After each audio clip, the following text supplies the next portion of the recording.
Shunday ko'rinishga ega bo'lgan uylar qurishdan charchadingizmi? Xo'sh, agar shunday bo'lsa, menda uy qurish mahoratingizni oshirish uchun qanday qilib tez va oson chiroyli uy qurish bo'yicha bosqichma-bosqich qo'llanma bor. Bu video professional quruvchi bo'lgan Disruptive Builds yordamida ishlangan, lekin u haqida keyinroq to'xtalamiz. Keling, gap so'zni ko'paytirmasdan birinchi va eng muhim qismga o'tamiz, ya'ni uy uchun joy tanlashni boshlaymiz. Uyingizning turiga qarab siz tog'larni yoki masalan ko'l bo'yidagi manzarani yoqtirsangiz, suv yaqinini tanlashingiz mumkin. Joy tanlayotganingizda uyingizning kattaligini ham hisobga oling. Joylashuvingiz yaxshi tanlanganidan keyin uy qurishni rejalashtirishni boshlashingiz mumkin. Uy qurish uchun g'oyalarni shunchaki Google dan yoki Minecraft uchun maxsus qo'llanmalardan olishga harakat qiling. Bir-biriga o'xshamagan turli g'oyalarni birlashtirib ko'ring va o'ziga xos narsalarni o'ylab toping.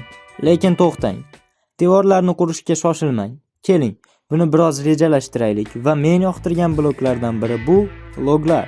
Ularni kichik qismlarga joylashtiring. Ular orasida 3-5 blok qoldiring. Bloklar orasidagi masofa uyingiz qanchalik katta bo'lishini xohlayotganingizga bog'liq. Bu to'rtburchak biroz zerikarli ko'rinyapti. Shaklni yana ham qiziqarli qilish uchun bu yerga yana bir kvadrat qo'shamiz. Agar siz loglardan foydalanishni yoqtirmasangiz, rangli jun ham binolaringizning konturlarini belgilash uchun ajoyib tanlovdir. Jun bilan turli xil shakllarni ko'rsatish uchun turli xil ranglardan foydalanishingiz mumkin. Hamda uyning shakli va hajmini belgilab olganingizdan so'ng siz uning skeletini yasashingiz mumkin. Bu sizga bino hajmini yaxshiroq tasavvur qilishingizga yordam beradi. Va endi bu ish tugagach, biz devorlarni qurishni boshlashimiz mumkin. Lekin buni qilayotganda bir xil bloklardan foydalanmang. Bu juda zerikarli. Uni o'rniga ularga o'xshash ko'rinishga ega bo'lgan turli bloklardan foydalaning. Bu sizning uyingizga ko'proq tuzilish va xarakter qo'shadi. Masalan, mana bunga o'xshash. Lekin keling uni yanada yaxshi ko'rsatamiz. Men buni amalga oshirish uchun ularni bitta blok bilan ichkariga kiritdim. Bu usul juda ko'p joyni egallaydi, lekin bu usul katta uylarni qurishda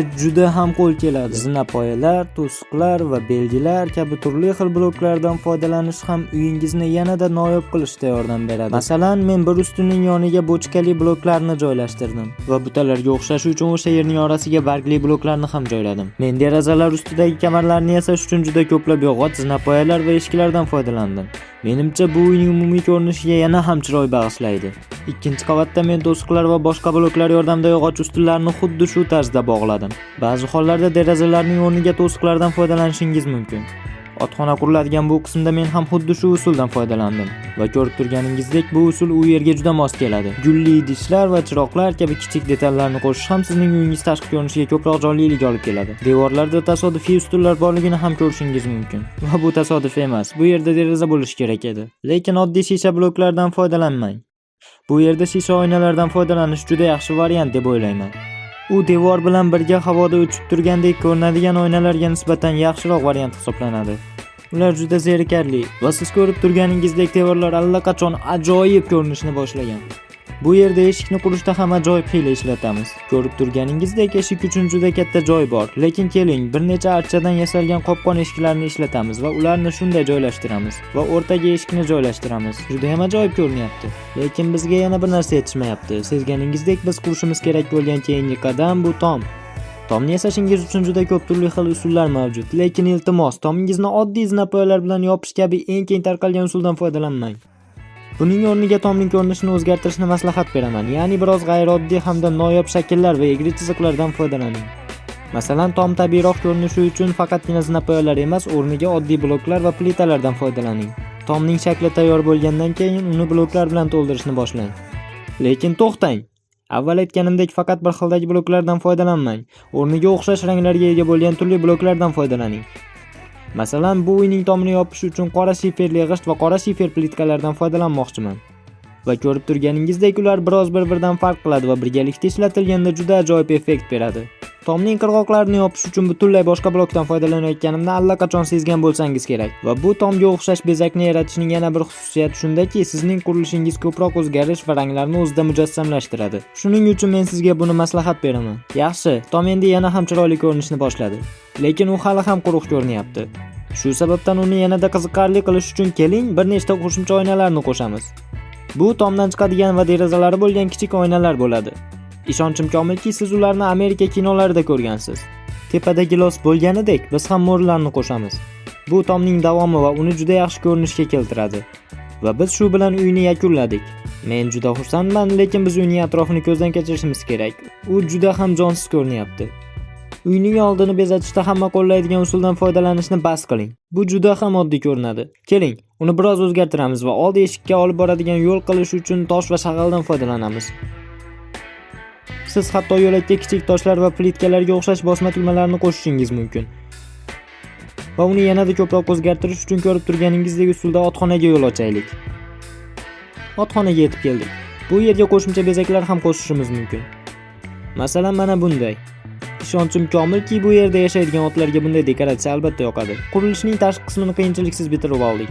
Lekin biz endi uyning ichki qismi haqida o'ylashimiz kerak. Va yo'q, hech qanday ichki dizayn shunchaki divan va tasodifiy joylashtirilgan bir nechta sandiqdan iborat bo'lishi kerak emas. Va buni amalga oshirayotganda bizda ikkita variant bor. Yoki biz xonani ochiq va keng, yoki devorlar bilan yopib loyihalashimiz mumkin. Qaysi birini tanlash esa o'z ixtiyoringizga bog'liq. Lekin bizda ikkita qavat bor. Shuning uchun men sizga ikkala yo'lni ham ko'rsataman. Pastki qavat ochiq va keng bo'ladi. Pol qoplamasini yasash uchun ixtiyoringizda ko'plab usullar mavjud. Bu safar men buni oddiy qilishga qaror qildim. Polni shunchaki oddiy taxtalar va ba'zi qismlarini tozalangan taxtalar yordamida yasadim. Shunday qilganingizda pol juda zerikarli va bir xil bo'lib ko'rinmaydi. Shu bilan birgalikda uni qurish qiyinchilik tug'dirmaydi. Pastki qavat oshxona bo'ladi. Bu yerda avval ba'zi amaliy narsalarni qo'shishimiz kerak.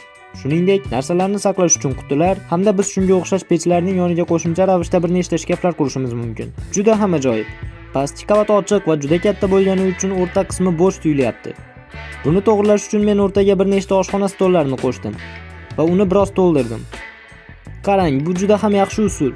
Siz bu yerdan yuqoriga ko'tariladigan oddiy zinapoyani qurishingiz mumkin va xohishingizga qarab bo'sh qolgan joylarning ostiga bir nechta kitob javonlar qo'shishingiz mumkin. Va hamma ish tugagach pastki qavat shunday ko'rinishga keldi.